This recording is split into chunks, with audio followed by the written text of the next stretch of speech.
రథసారథి నిర్వహించినటువంటి ఈ కార్యక్రమానికి ముఖ్య అతిథులుగా మన district deputy commissioner of labour మన పి శ్రీనివాస్ గారి ఆధ్వర్యంలో సార్ ఆధ్వర్యంలో జెండా ఆవిష్కరించడం జరుగుతుంది.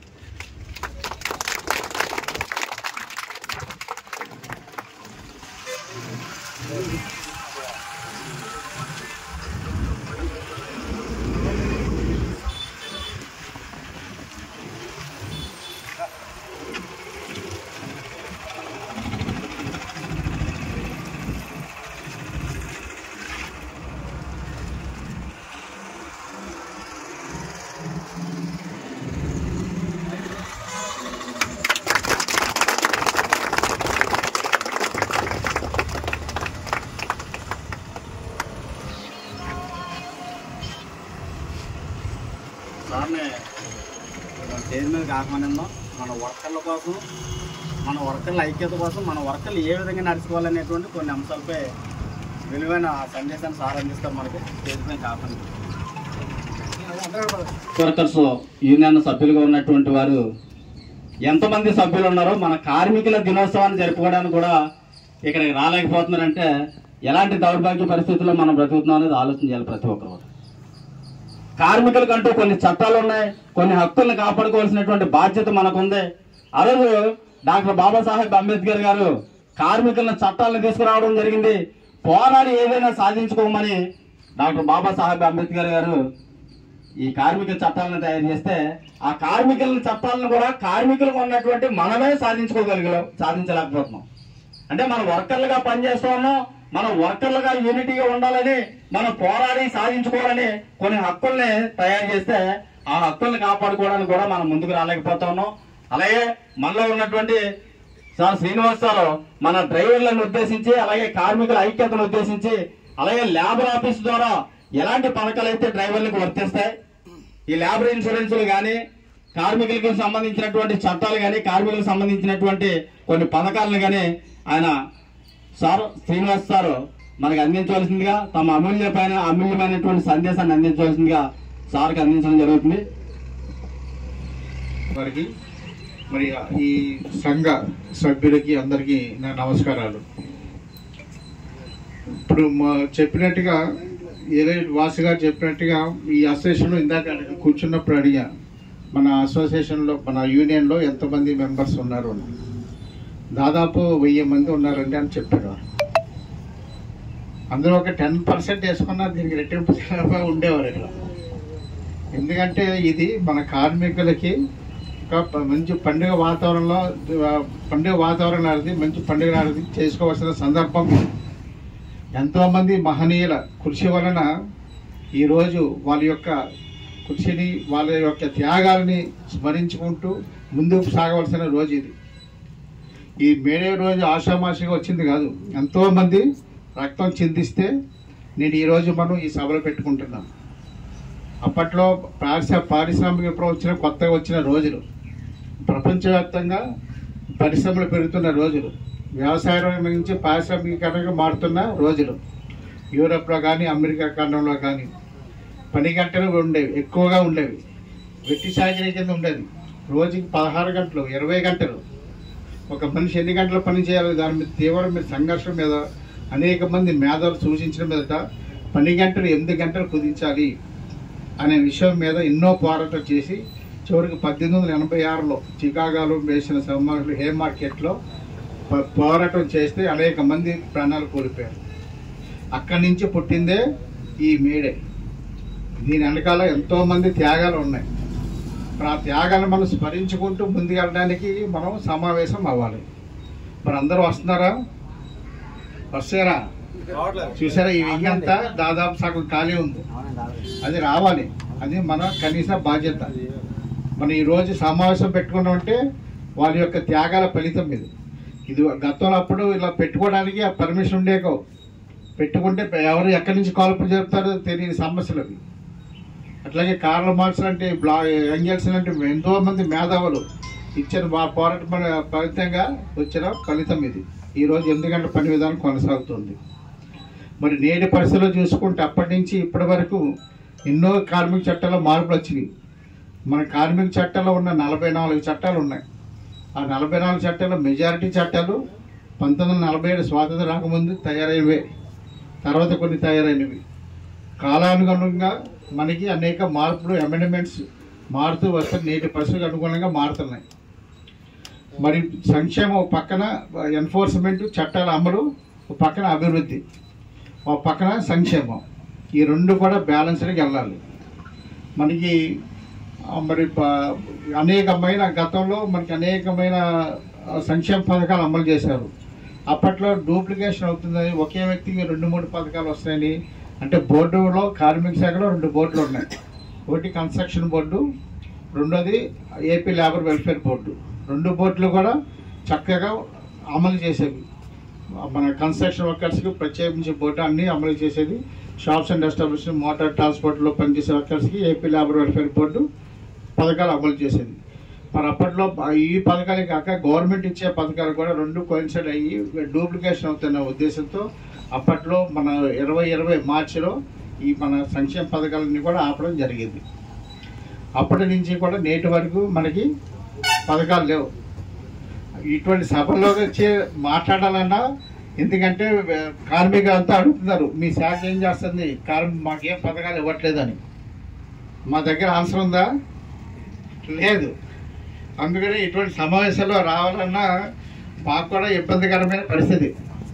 ఇక మీ వాసు గారు తప్పిన పరిస్థితుల్లో ఫోన్ చేశారు, రమ్మని రిక్వెస్ట్ చేసిన మీద రావడం జరిగింది. ఎందుకంటే ఇప్పుడు కూడా అవసరం లేదు.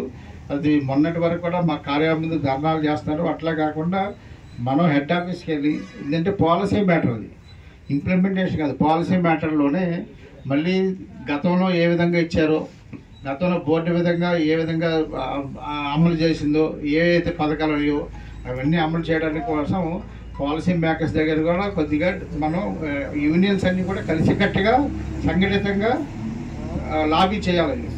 అంటే ఎవరి కాదు ఇక్కడ ఒక్కడ కాదు, సమైక్యంగా ఉండాలి. సమైక్య పోరాటం ద్వారా తిరిగి మళ్ళీ ఆ సంక్షేమ పథకాలు అమలు వచ్చే విధంగా తెచ్చుకోవాలి.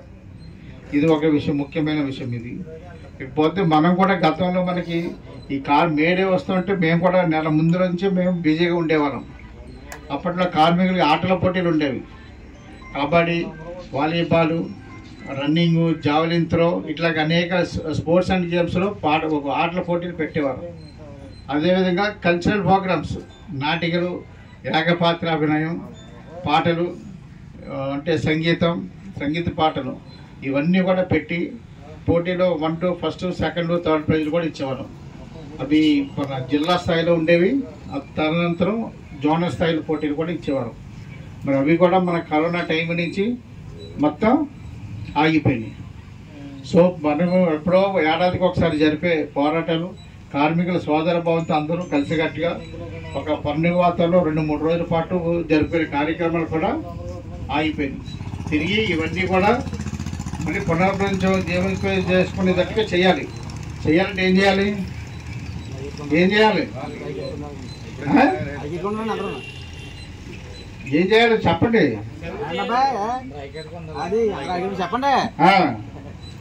యూనిటీ ఉండాలి, సమైక్యంగా అడగాలి.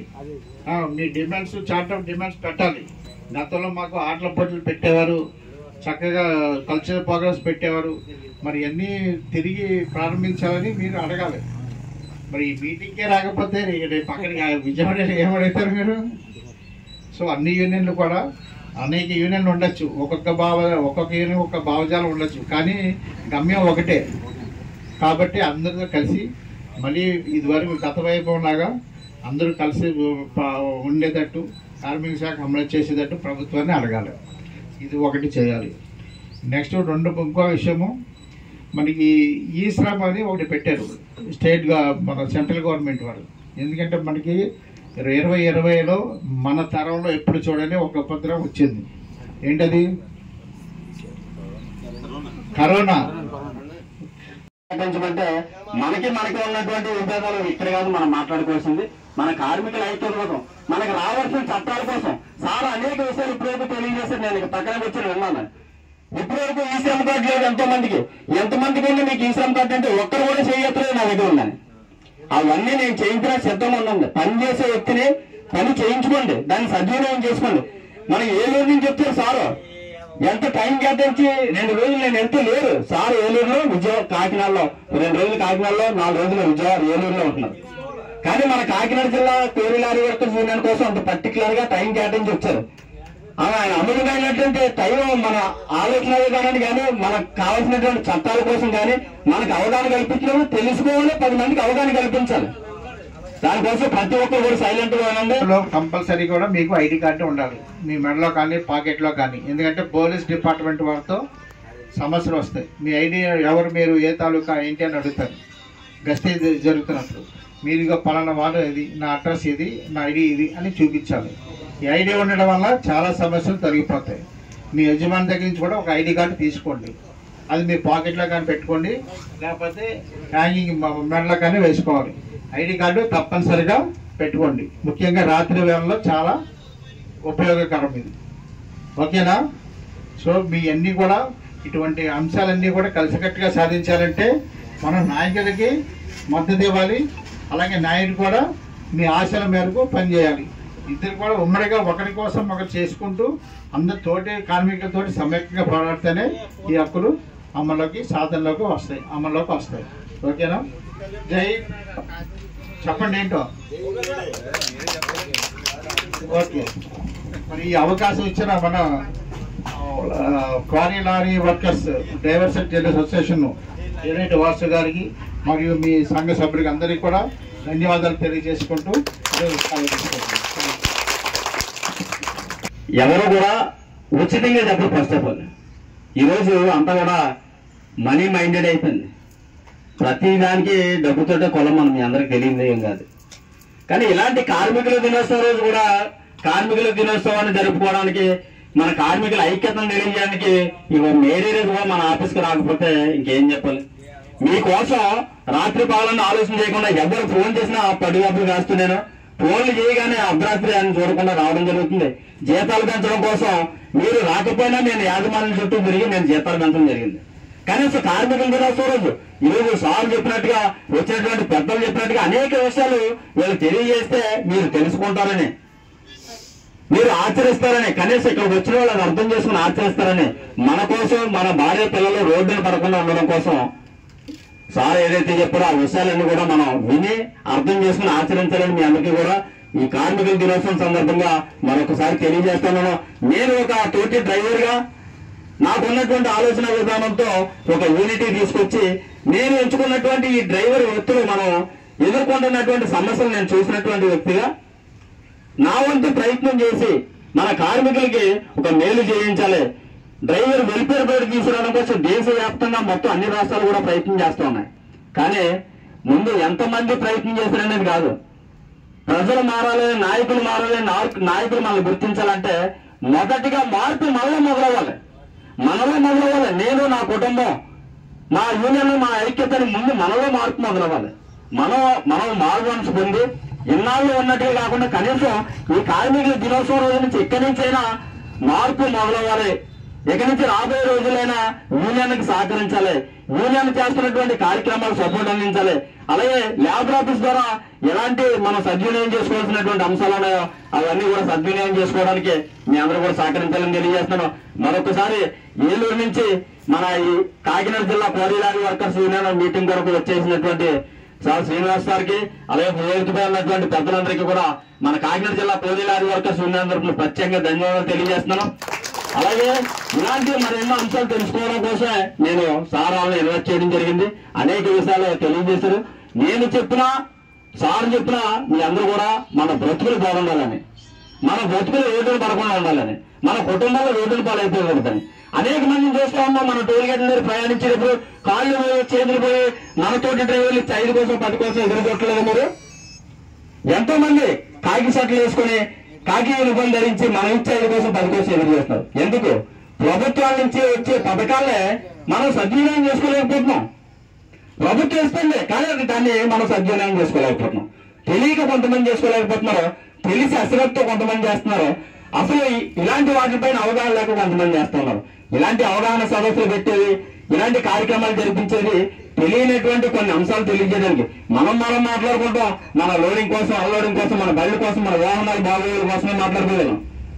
కానీ ఇలాంటి చదువుకున్నటువంటి మేధావులు వచ్చి మాట్లాడినప్పుడు దానికి సంబంధించినటువంటి అనేక అంశాలు మనకు తెలుస్తాయని, ఇలాంటప్పుడు కూడా మనం ఇలాంటి విషయాలు తెలుసుకున్నప్పుడు కూడా అర్థం చేసుకోవాలి. ఇక్కడికి వచ్చిన ప్రతి ఒక్కరు కూడా ఈ శ్రమ కోసం కానీ, సార్ చెప్పినటువంటి కార్యక్రమాల కోసం కానీ, ఇక్కడ ఉన్న ప్రతి ఒక్కరు లోడింగ్కి వెళ్తే గంటల గంటల టైం ఉంటుంది, అన్లోడింగ్కి వెళ్తే గంటల గంటల టైం ఉంటుంది, పార్కింగ్ లో గంటల గంటలు కూర్చుంటారు. ఇక్కడ తెలుసుకునే విషయాలు లేబర్ కమిషనర్ ఆఫీస్ సార్ వచ్చి ఇలాంటి అంశాలు తెలియజేశారు. దానిపైన మన ఆఫీస్ గా వస్తే వాళ్ళే వచ్చి చేస్తానన్నారని చెప్పి మీరు అందరూ కూడా అవగాహన కల్పించండి.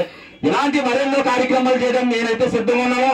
నేను ఒక డ్రైవర్ గా పనిచేస్తున్నాను కాబట్టి నాతోటి డ్రైవర్లకు నా వంతు ప్రయత్నం చేసి నా వంతు సపోర్ట్ అందించి ఆ డ్రైవర్ల కుటుంబాలకి రక్షణ కల్పించాలనేటువంటి ఆలోచనతో నేను ముందడుగు వేశాను. మీ అందరూ కూడా సపోర్ట్ అందిస్తారని, మీ అందరూ కూడా అర్థం చేసుకుని ఆచరించాలని మరొకసారి తెలియజేస్తున్నాను. అలాగే మనం ఇంకా అనేక విషయాలు